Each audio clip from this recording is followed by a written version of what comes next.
नमस्कार, आप देख रहे हैं खबर चालीसा। मैं हूं दीपक यादव। खबर चालीसा यानी ऐसा बुलेटिन जहां एक जगह आपको मिलती हैं दिन भर की सारी खबरें फटाफट। शुरुआत होगी कारोबार की खबरों से, फिर राजनीति बुलेटिन के दूसरे हिस्से में होंगी राज्यों की बड़ी अहम खबरें, स्पोर्ट्स एंटरटेनमेंट के तड़के के साथ दुनिया जहान का हाल। तो शुरू करते हैं आज की खबर चालीसा। कारोबारी हफ्ते के पहले दिन बाजार उतार चढ़ाव के बीच मजबूती के साथ बंद होने में कामयाब रहे। बाजार की शुरुआत निगेटिव हुई और शुरुआती घंटे में निफ्टी और सेंसेक्स दोनों धड़ाम हो गए। बाजार पर दोपहर 1:30 बजे से पहले तक बिकवाली का दबाव रहा, लेकिन आखिर के 2 घंटों में बाजार में खरीदारी लौटी। सेंसेक्स और निफ्टी में शानदार रिकवरी देखने को मिली। सेंसेक्स में निचले स्तर से 615 अंकों की रिकवरी आई। निफ्टी भी पहली बार 15,800 के पार बंद होने में कामयाब रहा। कारोबार के अंत में सेंसेक्स 77 अंक की बढ़त के साथ 52,552 के स्तर पर बंद हुआ। वहीं निफ्टी 12 अंकों की मजबूती के साथ 15,812 के स्तर पर बंद हुआ। अदानी ग्रुप की कंपनियों के शेयरों में बाजार बंद होते होते रिकवरी आ गई। इसकी 6 लिस्टेड कंपनियों में से अदानी ग्रीन एनर्जी का शेयर 0.5% से ज्यादा की तेजी के साथ बंद होने में कामयाब रहा। हालांकि 5 कंपनियों के शेयरों में गिरावट रही। दरअसल सुबह विदेशी निवेशकों के डीमेट अकाउंट को फ्रीज करने की खबर आने के बाद ग्रुप की सभी कंपनियों के शेयरों में भारी गिरावट आई। दोपहर तक ये गिरावट और ज्यादा हो गई। हालांकि दोपहर बाद ग्रुप ने दोनों एक्सचेंज पर इस खबर का खंडन किया। ग्रुप ने कहा कि किसी भी विदेशी निवेशकों के डीमेट अकाउंट को फ्रीज नहीं किया गया है। जो 3 विदेशी निवेशकों ने ग्रुप की कंपनियों में निवेश किए हैं, उनमें से किसी पर कोई कार्रवाई नहीं की गई। DHFL यानी दीवान हाउसिंग फाइनेंस के शेयरों में आज से कारोबार बंद हो गया। इसका शेयर शुक्रवार को करीब 10% गिरकर 16 रुपए 70 पैसे पर बंद हुआ था और इसका मार्केट कैप 524 करोड़ रुपए रहा था। हालांकि उससे पहले इसका शेयर 2 दिन तक 20% तक गिरा था। बैंकों ने इस कंपनी का 45,000 करोड़ रुपए तक का लोन राइट ऑफ किया था। राइट ऑफ का मतलब उस कर्ज की वसूली होती रहेगी, पर गारंटी नहीं है। NSE और BSE ने पिछले हफ्ते नोटिस जारी कर जानकारी दी थी कि सोमवार से इस शेयर में कारोबार बंद हो जाएगा। हालांकि ये जानते हुए भी 1 हफ्ते पहले तक निवेशकों ने इसके शेयरों में जमकर निवेश किया। निवेश के लिए आज से श्याम मेटालिक्स और सोना कॉमस्टार के IPO खुल गए हैं। श्याम मेटालिक्स का IPO पहले ही दिन करीब 1.25 गुना भर गया। जी बिजनेस के मैनेजिंग एडिटर अनिल सिंघवी ने श्याम मेटालिक्स में बड़े लिस्टिंग गेन और लंबी अवधि के लिए निवेश करने की सलाह दी है। आज से ही निवेश के लिए सोना BLW प्रेसिजन का IPO भी खुला है। इसका प्राइस बैंड 285 से 291 रुपए है। जी बिजनेस के मैनेजिंग एडिटर अनिल सिंघवी ने सोना BLW प्रेसिजन में भी 1 से 3 साल की अवधि के लिए पैसा लगाने की सलाह दी है। जनवरी मार्च तिमाही में कोल इंडिया के नतीजे अनुमान से बेहतर रहे हैं। इस दौरान कंपनी का कंसो मुनाफा 4,590 करोड़ रुपए रहा। इस दौरान कंपनी का 3,457 करोड़ रुपए ही मुनाफे का अनुमान था। हालांकि सालाना आधार पर चौथी तिमाही में कंपनी का मुनाफा 4,626 करोड़ रुपए से घटकर 4,590 करोड़ रुपए रहा। कंपनी की कंसो आय भी 27,568 करोड़ रुपए से घटकर 26,700 करोड़ रुपए रही। कोल इंडिया ने इस दौरान 3.5 रुपए प्रति शेयर फाइनल डिविडेंड का ऐलान भी किया। रुचि सोया FPO यानी फॉलो ऑन पब्लिक ऑफर लाने वाली है। कंपनी की योजना इससे 4,300 करोड़ रुपए जुटाने की है। के पास DRHP फाइल किया है। शेयर बेचकर कंपनी 4,300 करोड़ रुपए जुटाएगी, यानी FPO में प्रमोटर कम से कम 9% हिस्सेदारी घटाएंगे। उम्मीद है कि सेबी से अप्रूवल के बाद FPO अगले ही महीने आ जाएगा। कंपनी में प्रमोटर्स ग्रुप की हिस्सेदारी 98.90% है, लेकिन सेबी के नियमों के मुताबिक शेयर बाजार में लिस्टेड कंपनियों में पब्लिक शेयर होल्डिंग कम से कम 25% होना जरूरी है। ऐसे में रुचि के पास 3 साल हैं, जिसमें प्रमोटर्स की होल्डिंग घटाकर 75% करनी होगी। महंगाई के मोर्चे पर बुरी खबर है। मई में रिटेल महंगाई दर RBI के दायरे के पार पहुंच गई है। मई में रिटेल महंगाई दर 6.30% पर पहुंच गई है। अप्रैल में रिटेल महंगाई दर 4.23% रही थी। आपको बता दें कि RBI ने रिटेल महंगाई दर का दायरा 4 से 6% के बीच तय किया है। मई महीने में खाने पीने की महंगाई दर मंथली आधार पर 1.96% से बढ़कर 5% के पार पहुंच गई है। रिटेल महंगाई बढ़ने का मतलब है कि ब्याज दरें घटने की संभावना कम हो जाएंगी। ब्याज दरों को तय करने में RBI रिटेल महंगाई के आंकड़ों पर नजर रखता है। इससे पहले आज होलसेल महंगाई में भी तेज उछाल दर्ज किया गया है। लगातार 5वें महीने मई में होलसेल महंगाई दर बढ़कर 12.94% पहुंच गई है। अप्रैल में WPI महंगाई 10.49% पर रही थी। तेल कंपनियों ने आज फिर पेट्रोल और डीजल के दाम बढ़ाए हैं। राजधानी दिल्ली में पेट्रोल प्रति लीटर 29 पैसे महंगा होकर 96 रुपए 41 पैसे के भाव पर बिक रहा है, जबकि डीजल के दाम में 30 पैसे प्रति लीटर की बढ़ोतरी हुई है। 4 मई के बाद से अब तक पेट्रोल और डीजल 24 बार महंगा हो चुका है। दिल्ली में मई से लेकर अब तक प्रति लीटर पेट्रोल 5 रुपए 72 पैसे और डीजल 6 रुपए 25 पैसे महंगा हो चुका है। मुंबई में पेट्रोल के भाव 102 रुपए 58 पैसे प्रति लीटर और डीजल 94 रुपए 70 पैसे प्रति लीटर के भाव पर बिक रहा है। देश में सबसे महंगा पेट्रोल राजस्थान के श्रीगंगानगर में 107 रुपए 53 पैसे प्रति लीटर है। इसके अलावा श्रीगंगानगर में ही देश का सबसे महंगा डीजल बिक रहा है। यहाँ 1 लीटर डीजल का भाव 100 रुपए 37 पैसे प्रति लीटर है। Pension and regulator PFRDA NPS से जुड़े नियमों में बदलाव के लिए सरकार से बातचीत कर रहा है। ये बदलाव एनपीएस को और अधिक आकर्षक बनाने के लिए किए जा रहे हैं। इन बदलावों के तहत टैक्स में ज्यादा छूट, बीमा एजेंट्स की दिलचस्पी बढ़ाने और स्कीम को महंगाई से जोड़ने समेत कई बदलाव करने की तैयारी है। PFRDA के चेयरमैन सुप्रतिम बंदोपाध्याय के मुताबिक एनपीएस को और बेहतर बनाने के लिए कुछ उपायों की शुरुआत भी हो चुकी है, जबकि कुछ पर सरकार से विचार जारी है। बंदोपाध्याय के अनुसार गिरते ब्याज दरों के इस दौर में एन्युटी से निवेशकों को सालाना 5% का ही रिटर्न मिल रहा है। इस वजह से बहुत से निवेशक एनपीएस में दिलचस्पी नहीं ले रहे हैं। यही वजह है कि PFRDA अब एन्युटी से मिलने वाले रिटर्न को महंगाई से जोड़कर फिक्स करने की बात पर विचार कर रहा है। जोर शोर से शुरू किए गए इनकम टैक्स विभाग के नए ई-फाइलिंग पोर्टल पर यूजर्स को लगातार तकनीकी समस्याओं का सामना करना पड़ रहा है। चार्टर्ड अकाउंटेंट्स के मुताबिक पोर्टल को लॉगिन करने में काफी वक्त लग रहा है। नोटिस रिस्पॉन्ड में परेशानी आ रही है। साथ ही अभी तक सभी फीचर्स काम नहीं कर रहे हैं। पोर्टल www.incometax.gov.in पिछले सोमवार यानी 7 जून को लॉन्च किया गया था। टैक्स डिपार्टमेंट का कहना था कि सरकार पोर्टल को टैक्स पेयर फ्रेंडली बनाने जा रही है। पोर्टल पर काम में तकनीकी समस्याओं की शिकायतें पहले दिन से ही आनी शुरू हो गई थी। 1 सप्ताह के बाद भी शिकायतें बरकरार हैं। बिहार की राजनीति में अहम भूमिका निभाने वाली एलजेपी अब टूट गई है। पार्टी के दिवंगत नेता रामविलास पासवान के छोटे भाई और पार्टी के सांसद पशुपति पारस ने पार्टी में बगावत कर दी है। पशुपति पारस ने लोकसभा स्पीकर ओम बिरला से आज मुलाकात की और उनके पास पार्टी के 5 सांसद भी स्पीकर से मिले। खबर है कि पशुपति ने खुद को एलजेपी का असली नेता बताया है। बगावत की बात सामने आने के बाद पशुपति पारस से मिलने चिराग पासवान खुद उनके घर पहुंचे, लेकिन 20 मिनट तक इंतजार के बाद चिराग अपने चाचा से नहीं मिल पाए। मुझको कोई आपत्ति नहीं है, दल में रहे, मुझको कोई आपत्ति नहीं है। मुझको चिराग पासवान से कोई शिकायत नहीं है। मैंने स्वयं आपको कहा कि मैं पार्टी तोड़ा नहीं हूँ। पार्टी ओरिजिनल पार्टी लोक जनशक्ति पार्टी है, ये लोक जनशक्ति पार्टी रहेगी। उसमें चिराग पासवान जी आगे रहे। एलजेपी में टूट की खबर आने से देश की सियासत गर्मा गई है। केंद्र के साथ ही बिहार के सियासी गलियारों में भी तरह तरह की चर्चाएं हो रही हैं। एक तरफ विपक्ष की पार्टियों ने जहां मुख्यमंत्री नीतीश कुमार को टूट का जिम्मेदार बताया है। कांग्रेस नेता प्रेमचंद मिश्रा ने कहा है कि एलजेपी में टूट के पीछे जेडीयू का हाथ है।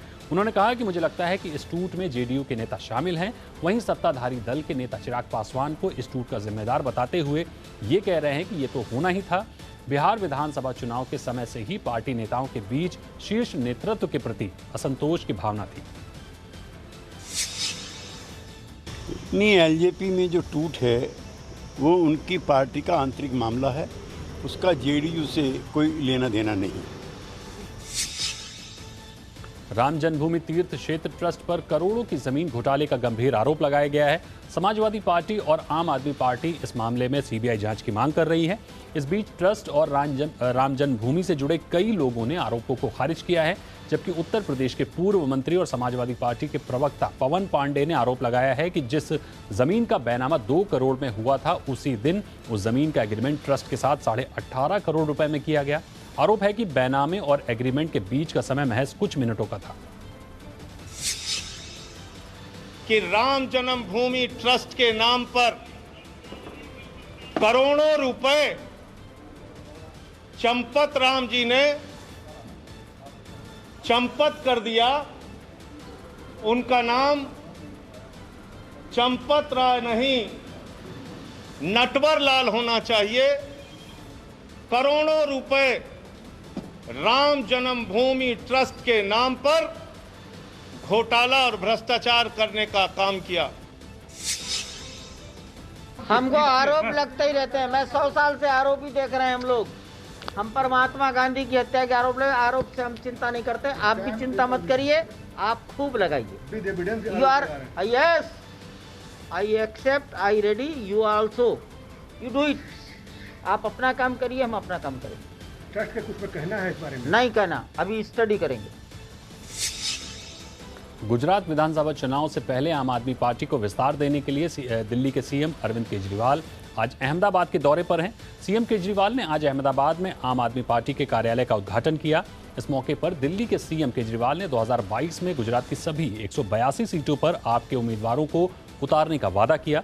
केजरीवाल ने गुजरात के एक नए मॉडल का वादा किया और कहा कि दिल्ली मॉडल अलग है और गुजरात का एक अलग मॉडल होगा। आपको बता दें कि गुजरात के सूरत महानगर पालिका चुनाव में 27 सीट जीतने के बाद आम आदमी पार्टी के हौसले काफी उत्साहित हैं।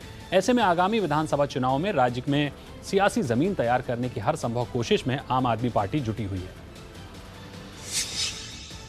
पिछले 1 साल के अंदर कोरोना काल के दौरान जिस तरह से गुजरात को अनाथ छोड़ दिया गया, ऐसे लगा जैसे गुजरात के लोगों की सुध लेने वाला कोई नहीं है, गुजरात के लोगों का ख्याल रखने वाला कोई नहीं है। महाराष्ट्र की राजनीति में भी सियासी सरगर्मी तेज है। महाराष्ट्र कांग्रेस के अध्यक्ष नाना पटोले ने बड़ा बयान दिया है। नाना पटोले का कहना है कि कांग्रेस पार्टी महाराष्ट्र में अकेले विधानसभा चुनाव लड़ेगी। इतना ही नहीं, उन्होंने कहा कि अगर हाईकमान फैसला करता है तो वो महाराष्ट्र में मुख्यमंत्री का चेहरा बनने के लिए तैयार हैं। आपको बता दें कि महाराष्ट्र में शिवसेना, राष्ट्रवादी कांग्रेस और कांग्रेस पार्टी मिलकर सरकार चला रही हैं। गौरतलब है कि महाराष्ट्र की सियासत में पिछले कुछ दिनों से ही हलचल जारी है। राज्य के मुख्यमंत्री उद्धव ठाकरे ने पहले प्रधानमंत्री नरेंद्र मोदी से 1-to-1 मीटिंग की। उसके बाद शिवसेना सांसद संजय राउत ने प्रधानमंत्री नरेंद्र मोदी की तारीफ की। ऐसे में कांग्रेस के प्रदेश अध्यक्ष का ये बयान काफी हलचल मचाने वाला है। पश्चिम बंगाल में एक तरफ जहां आए दिन राजनीतिक हिंसाएं हो रही हैं, तो वहीं दूसरी तरफ चुनाव के बाद अब भी डर और खौफ का माहौल बना हुआ है। बंगाल विधानसभा में प्रतिपक्ष के नेता शुभेंदु अधिकारी की अगुवाई में आज बीजेपी विधायकों के एक प्रतिनिधिमंडल ने राज्यपाल जगदीप धनखड़ से मुलाकात कर बंगाल की हिंसक घटनाओं और अन्य महत्वपूर्ण मुद्दों पर उनके साथ चर्चा की। जिसके बाद राज्यपाल जगदीप धनखड़ ने कहा कि वे पश्चिम बंगाल को खून से लथपथ नहीं देखना चाहते। उन्होंने कहा कि डर के चलते राज्य में लोकतंत्र आखिरी सांसें गिन रहा है। दिल्ली वालों के लिए आज से राहत की खबर है। आज सुबह 5 बजे के बाद से दिल्ली में अनलॉक 3 की प्रक्रिया शुरू हो गई है और अनलॉक दिल्ली में सभी दुकानें, बाजार और मॉल को सुबह 10 बजे से रात 8 बजे तक खोला जा सकेगा। एक जोन में एक हफ्ते में सिर्फ एक साप्ताहिक बाजार की अनुमति दी गई है। सिनेमा हॉल, जिम और पार्क अभी भी बंद रहेंगे और सरकारी दफ्तरों में ग्रुप ए के सभी अधिकारी आएंगे। बाकी के कर्मचारियों की संख्या 50% रहेगी। प्राइवेट दफ्तर सुबह 10 बजे से शाम 5 बजे तक लिमिटेड कैपेसिटी में काम करेंगे। लेकिन दिल्ली के मुख्यमंत्री अरविंद केजरीवाल ने यह साफ कर दिया है कि यह अनलॉक दिल्ली का ट्रायल है और इसके असर की समीक्षा एक हफ्ते बाद की जाएगी। वहीं बीते 24 घंटे में दिल्ली में कोरोना के 131 नए मामले सामने आए हैं, 16 की मौत हुई है। मुंबई में पिछले कुछ दिनों से कोरोना के मामले 1000 से नीचे आ रहे हैं। बीते 24 घंटे के दौरान मुंबई में 700 नए केस सामने आए हैं और पॉजिटिविटी रेट 5% से नीचे आ गया है। दिनों दिन घटते मामलों को देखते हुए मुंबईकर्स उम्मीद लगाए बैठे हैं कि अब आम लोगों को लोकल ट्रेन में सफर करने का मौका मिलेगा। लेकिन अनलॉक के बीच मुंबई में अभी भी मॉल, थिएटर पर पाबंदियां जारी हैं। फिलहाल लोकल ट्रेन में जरूरी सेवाओं से जुड़े लोगों को ही चलने की इजाजत है। लेकिन घटते कोरोना के केस ने आम मुंबईकर्स के मन में उम्मीद जगाई है कि उनकी लाइफलाइन लोकल में उन्हें जल्द ही यात्रा करने की परमिशन मिल सकती है। वहीं मुंबई के लिए एक बड़ी राहत की खबर है कि धारावी में सोमवार को एक भी कोरोना केस नहीं मिले। पश्चिम बंगाल में कोरोना से निपटने के लिए गया लॉकडाउन अब 1 जुलाई तक बढ़ा दिया गया है। लेकिन पश्चिम बंगाल में 16 जून से सरकारी दफ्तरों में कामकाज शुरू होगा और 25% क्षमता के साथ कामकाज की इजाजत होगी। वहीं लॉकडाउन की घोषणा करते हुए मुख्यमंत्री ममता बनर्जी ने लोगों से सहयोग की अपील की है और साथ ही इन पाबंदियों का सख्ती से पालन करने को कहा है। लेकिन राज्य में स्कूल और शिक्षण संस्थान फिलहाल बंद रहेंगे और अंतर्राज्यीय बस सेवा भी फिलहाल बंद रहेगी। आपको बता दें कि पश्चिम बंगाल में कोरोना के 17,000 से ज्यादा एक्टिव केस हैं। राज्य में अब तक संक्रमण से कुल करीब 17,000 लोगों की मौत हो चुकी है और 14 लाख से ज्यादा लोग कोरोना को मात देकर ठीक हो चुके हैं। देश में कोरोना के मोर्चे पर बड़ी राहत की खबर है। पिछले 24 घंटे में 70,421 नए केस सामने आए हैं, जो पिछले 72 दिनों में सबसे कम है। बीते 24 घंटे में 3,921 लोगों की संक्रमण से मौत हुई है। बीते एक दिन में 1,19,000 से ज्यादा लोग वायरस से ठीक भी हुए हैं। फिलहाल देश भर में कोरोना के एक्टिव केसों की संख्या 10 लाख से नीचे पहुंच चुकी है। देश में कोरोना संक्रमण की दूसरी लहर काबू में नजर आ रही है। पिछले एक सप्ताह में संक्रमण के नए मामलों में 30% की कमी आई है। देश में कोरोना वैक्सीनेशन अभियान के तहत 25 करोड़ से ज्यादा लोगों का टीकाकरण हो चुका है। तेलंगाना में बीजेपी अब पहले से ज्यादा मजबूत हो गई है। टीआरएस के वरिष्ठ नेता और पूर्व स्वास्थ्य मंत्री एटाला राजेंद्र ने बीजेपी का हाथ थाम लिया है। केंद्रीय मंत्री धर्मेंद्र प्रधान और जी किशन रेड्डी की मौजूदगी में एटाला राजेंद्र बीजेपी में शामिल हुए। राजेंद्र ने 12 जून को टीआरएस विधायक पद से इस्तीफा दे दिया था। हुजूराबाद निर्वाचन क्षेत्र का प्रतिनिधित्व करने वाले राजेंद्र सत्तारूढ़ टीआरएस के वरिष्ठ नेताओं में से एक हैं। राजेंद्र के अलावा टीआरएस के कुछ और नेता भी बीजेपी में शामिल हो सकते हैं। उत्तर प्रदेश के आगरा में 100 फीट गहरे बोरवेल में गिरे 3 साल के मासूम बच्चे को बचा लिया गया है। बच्चे को बचाने के लिए सेना और एनडीआरएफ की टीम ने रेस्क्यू ऑपरेशन चलाया और बच्चे को सकुशल बचा लिया गया। आपको बता दें कि 3 साल का शिवा घर के बाहर खेल रहा था और खेलते खेलते घर के पास बने बोरवेल में जा गिरा। खबर मिलते ही जिला प्रशासन के अधिकारी मौके पर पहुंच गए और तुरंत रेस्क्यू ऑपरेशन जारी कर दिया गया। सेना और एनडीआरएफ की मदद से इस मासूम बच्चे को बचा लिया गया। घटना आगरा के निबोहरा थाने के थारियाई गांव की है। देश में कोरोना संक्रमण के मामलों में अब गिरावट दर्ज की जा रही है, जिसके चलते भारतीय पुरातत्व सर्वेक्षण ने कहा है कि आर्कियोलॉजिकल सर्वे ऑफ इंडिया के तहत सभी केंद्रीय संरक्षित स्मारकों, स्थलों और संग्रहालयों को 16 जून से फिर से खोल दिया जाएगा। आपको बता दें कि एएसआई ने संक्रमण के बढ़ते मामलों के कारण 3,693 स्मारकों और 50 संग्रहालयों को 15 जून तक बंद करने की घोषणा की थी, लेकिन अब कम होते मामलों के चलते स्मारकों को खोला जाएगा। दिल्ली के एम्स अस्पताल में भारत बायोटेक की वैक्सीन पर बच्चों पर ट्रायल चल रहा है। इस ट्रायल में बच्चों को उम्र के हिसाब से 3 ग्रुप में 12 से 18 साल, 6 से 12 साल और 2 से 6 साल आयु वर्ग में बांटा गया है। अभी तक 12 से 18 साल आयु वर्ग के बच्चों का क्लिनिकल ट्रायल शुरू हो चुका है, जबकि 6 से 12 साल के बच्चों के ट्रायल के लिए रिक्रूटमेंट और स्क्रीनिंग 15 जून से शुरू होगी। वहीं इस ट्रायल में शामिल होने के लिए दिल्ली एम्स ने व्हाट्सएप और ईमेल आईडी जारी की है। रिक्रूटमेंट के बाद बच्चों की स्क्रीनिंग की जाएगी और क्लिनिकल ट्रायल में फिट पाए जाने पर ट्रायल में शामिल किया जाएगा। उत्तर और पश्चिम भारत के कुछ हिस्सों को छोड़कर मानसून फिलहाल पूरे देश में सक्रिय है। वहीं मौसम विभाग यानी आईएमडी ने कई राज्यों में भारी बारिश होने का अलर्ट जारी किया है। मौसम विभाग के मुताबिक दक्षिण पश्चिम मानसून पंजाब और हरियाणा के कुछ हिस्सों में समय से पहले पहुंच चुका है। आईएमडी ने कहा कि आज और कल भारी बारिश का अनुमान जताया है। आईएमडी ने कोंकण और गोवा के लिए रेड अलर्ट और महाराष्ट्र के कुछ हिस्सों, तटीय जिलों और कर्नाटक, छत्तीसगढ़, ओडिशा और झारखंड के दक्षिण हिस्सों के लिए ऑरेंज अलर्ट जारी किया। दिवंगत एक्टर सुशांत सिंह राजपूत की आज पहली डेथ एनिवर्सरी है। उनके फैंस, फैमिली मेंबर्स, फ्रेंड्स और कई सेलेब्स सोशल मीडिया पर पोस्ट शेयर कर उन्हें याद कर रहे हैं। इस बीच सुशांत की एक्स गर्लफ्रेंड अंकिता लोखंडे ने उनकी पहली बरसी पर अपने घर पर हवन किया, जिसकी एक वीडियो उन्होंने सोशल मीडिया पर शेयर की है। अंकिता लोखंडे ने जो वीडियो शेयर किया है उसमें वे अपने घर पर हवन करते हुए नजर आ रही हैं। वहीं उन्होंने सुशांत की याद में कैंडल और दिए भी जलाए हैं। एक्ट्रेस ने कुछ दिन पहले सोशल मीडिया से ब्रेक लिया था, लेकिन सुशांत की पहली डेथ एनिवर्सरी के एक दिन पहले ही वो दोबारा एक्टिव हुई। प्रभास स्टारर आदि पुरुष मोस्ट अवेटेड फिल्मों में से एक है। ताज़ा रिपोर्ट्स की माने तो ओम राउत की निर्देशन में बन रही ये फिल्म वीएफएक्स के मामले में बाहुबली से भी आगे है।